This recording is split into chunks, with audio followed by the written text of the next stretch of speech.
का पूर्णतः समर्थन करके अपनी वाणी को विराम देता हूं। जय हिंद। माननीय सदस्य श्री पप्पू यादव जी। सभापति महोदय, बहुत बहुत धन्यवाद। एक कहावत है, गब्बर न मरने देती है न जीने देती है। ये बड़ा विचित्र स्थिति है। गोबर पर जितना घी डालिए महक घी की नहीं आती। स्थिति इतनी भयावह है कि हम नौकरशाही, फिटाशाही, तानाशाही और हिटलरशाही, इस सब की ओर हम बढ़ते जा रहे हैं।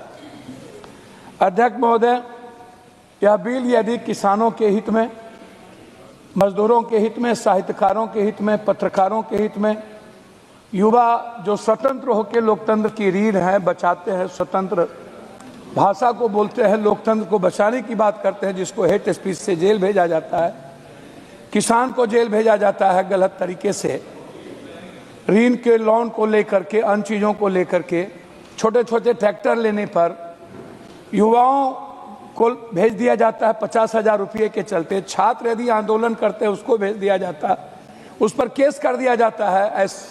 यह बिल उनके लिए लाया गया होता तो समझ में आता, छोटे व्यापारी इसमें आते, लघु व्यापारी आते, इसमें बटेदार आते। आप यह बिल किसके लिए लाए मैडम? नकली दवाई, नकली है। दुनिया ड्रग्स पर है या तो हथियार के द्वारा सौदा करके पूरा दुनिया पैसा कमाती। हम अर्थ युग में मैडम है, हम कोई गरीब युग में नहीं है। पूरा का पूरा कानून किसके लिए है मैडम?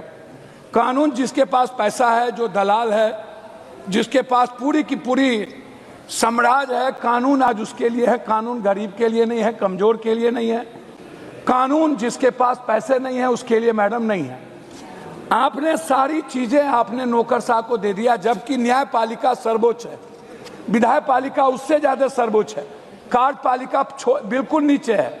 और जिस तरीके से हर मुद्दों में आपने नौकरशाह के बीच जाने का हमने कह दिया, आपने भ्रष्टाचार का दरवाजा खोल दिया, पैसे की बार्गेनिंग की दरवाजा खोल दी। बिल का क्या मतलब होता है मैडम? आप वहां पर ऐसे ऐसे लोग जेपीसी में बैठ जाते हैं जिनको आम लोगों का ना तो ज्ञान है ना समझ है, जो जात पात पर और पैसे पर हिंदू मुसलमान पे जीत के आता है, वो लोग जेपीसी में बैठ जाते हैं नेताओं के बदौलत। जो मजबूत और अच्छे लोग हैं उसको जगह नहीं मिलती है। नतीजा होता है कि सब उद्योगपति और पूंजीपतियों का बिल आ जाता है। नकली दवाई चलता है पूरा का पूरा मैडम, और नकली दवाई पर कोई अंकुश नहीं। आप चले जाइए चंडीगढ़ मैडम, दवाई की कंपनियां बिना चीजों के, एमआर क्या करता है मैडम? और जो गांव में मैडम आप आते हैं, आप तो इतनी जिस जगह से चुन के आती है, पढ़े लिखे लोग हम लोग यहाँ कितने हैं, अशिक्षित है, सिर्फ नाम लिखना जानते हैं, दवाई का नाम कितना जानेगा मैडम? और हम जाके दवाई बेचेंगे तो कौन मरता है? आम लोग मरेंगे मैडम। कोई और अनुच्छेद 50, 1940 अधिनियम और 21 जो मौलिक अधिकार है, इसको मैडम आप उठा करके देख लीजिए, आपको पता चल जाएगा कि मैडम क्या स्थिति है। दूसरी चीज मैडम, प्रदूषण फैलाओ।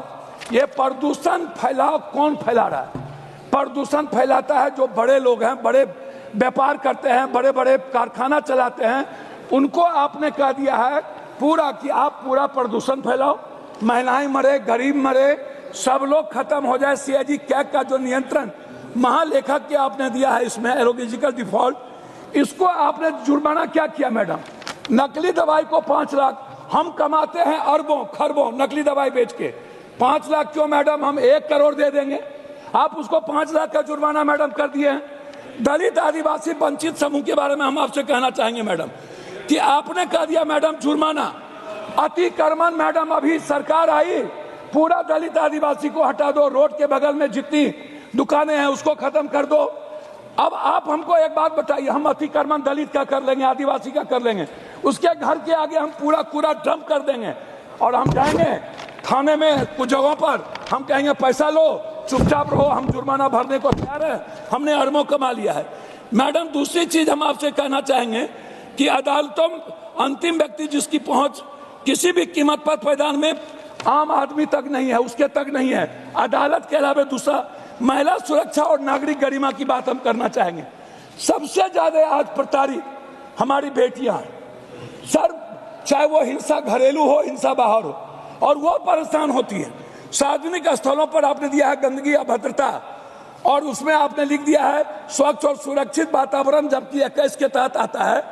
आप जवाबदेही आपराधिक कार्रवाई के डर के बिना ठेकेदार या निजी कंपनी के पास महिलाओं के लिए सार्वजनिक शौचालय के स्थानों पर स्वच्छता बनाए रखने के लिए कोई लाश कर बाध्यता नहीं रह जाएगी, आप ये कर रहे हैं। दूसरा, मैं मैडम आपसे कहना चाहूंगा, ये जो वसूली, ये इंस्पेक्टर पर भरोसा वसूली करने के लिए मैडम, इसको निष्कर्ष मेरा आपसे इतना है कि भरोसे के मुखौटे वाली तानाशाही जैसी कानून मैडम सबको विरोध करना चाहिए।